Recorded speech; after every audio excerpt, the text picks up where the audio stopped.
Aldus Manutius's passion for ancient Greek culture had become a monomania. He made his home into a Greek academy, where the scholars of Venice were expected to speak only Greek. In the mid-1490s, when Aldus began experimenting with Greek fonts, only about a dozen titles had yet been printed in the Greek language. Using his wealthy connections, Aldus flourished. In 1508, Erasmus, 1466 to 1536, reported that he found a printing force of 30 people in Aldus's household, which, as a master printer, Aldus was expected to feed. Unlike Gutenberg, Aldus commissioned others to cast the types of his design, but he still supervised the whole printing operation himself. He gradually printed more and more works in Latin, and then branched out into Italian with works of Dante and Petrarch. His most ambitious product, 1495 to 1497, was a 4-volume set of Aristotle in Greek. Aldus's growing list showed that he had chosen the right motto, for he published only items that had already proven themselves as manuscript books. Before 1500, some 150 Venetian presses had produced more than 4,000 editions, about twice the output of Paris, their closest competitor. Venice accounted for 1 in 7 of all the books known to have been printed in Europe until that time, amounting to about 20 books per capita for the city. Even before the end of the 15th century, unhappy scribes complained that their city was already stuffed with books. But printing was not necessarily the agent of progress. Without the popular Aldine editions and others, Greek philosophy and Greek science could not have had their vogue in the following centuries. The age of incunabula diffused many more works of ancient science than of the new science. In medicine, the power of Galen, and in botany, the power of Dioscorides, were reinforced by the newly printed bulky texts. Aldus proved to be a resurrection man for Greek thought. Erasmus, an admirer of the Aldine press, provided a credo for the publisher in any age. He said, "However one may sing the praises of those who by their virtue either defend or increase the glory of their country, their actions only affect worldly prosperity, and within narrow limits. But the man who sets fallen learning on its feet, and this is almost more difficult than to originate it in the first place, is building up a sacred and immortal thing, and serving not one province alone, but all peoples and all generations. Once this was the task of princes, and it was the greatest glory of Ptolemy, but his library was contained between the narrow walls of its own house, and Aldus is building up a library which has no limits, no other limits than the world itself." End of quote. The Aldine library would reach even beyond the real world.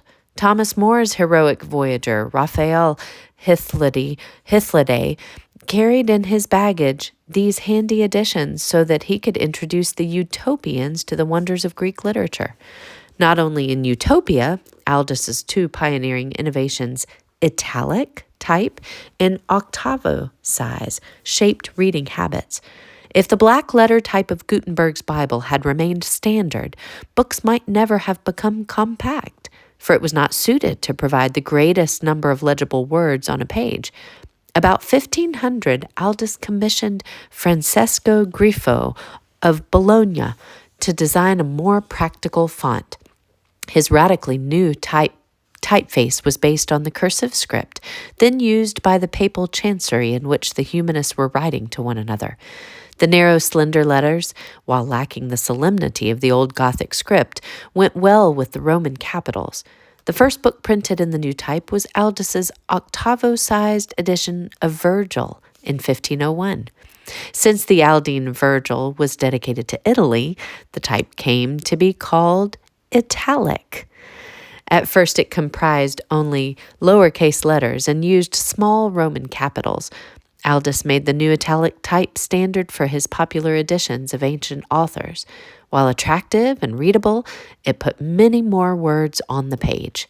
The commercial value of italic type was dramatized in 1502 When the Venetian Senate, while granting Aldus himself a monopoly of publication in Greek, also, over the designer Francesco Griffo's loud protest, gave Aldus the exclusive right to use the italic type for printing in Latin.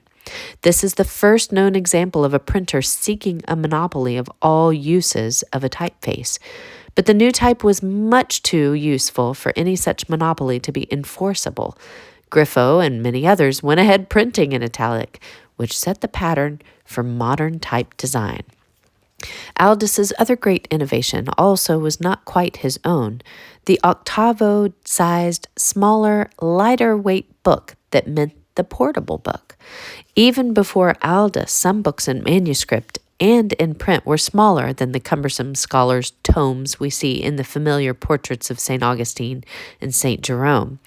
These smaller books were generally religious texts, meditations, and guides to the order of church services, for prayer still seemed the only occasion for anyone to carry a book outside a church, a monastery, or a scholar's library. The serious scholarly reader would pore over a heavy folio on a solid lectern. Aldus's vision of the reader was quite different. To make possible his small format, he omitted the lengthy commentaries that in earlier editions had often smothered the text.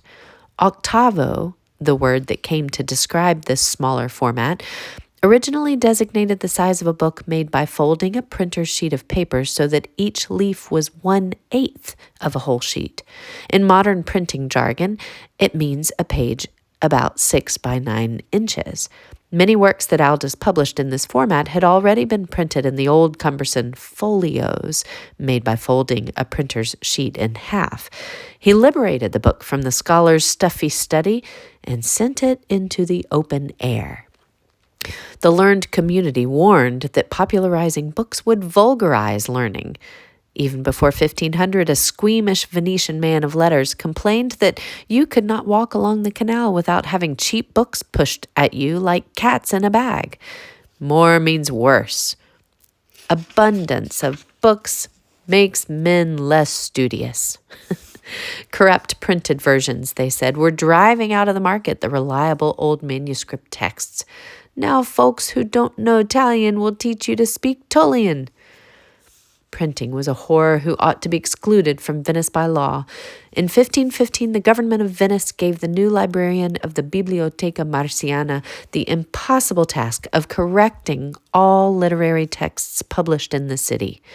Printers' colophones now protested that the volume had been printed accuratissime. The manuscript book had been a kind of sacred object, an aid to religious or legal rituals, to communal memory. I'm actually going to pause here and do a third part.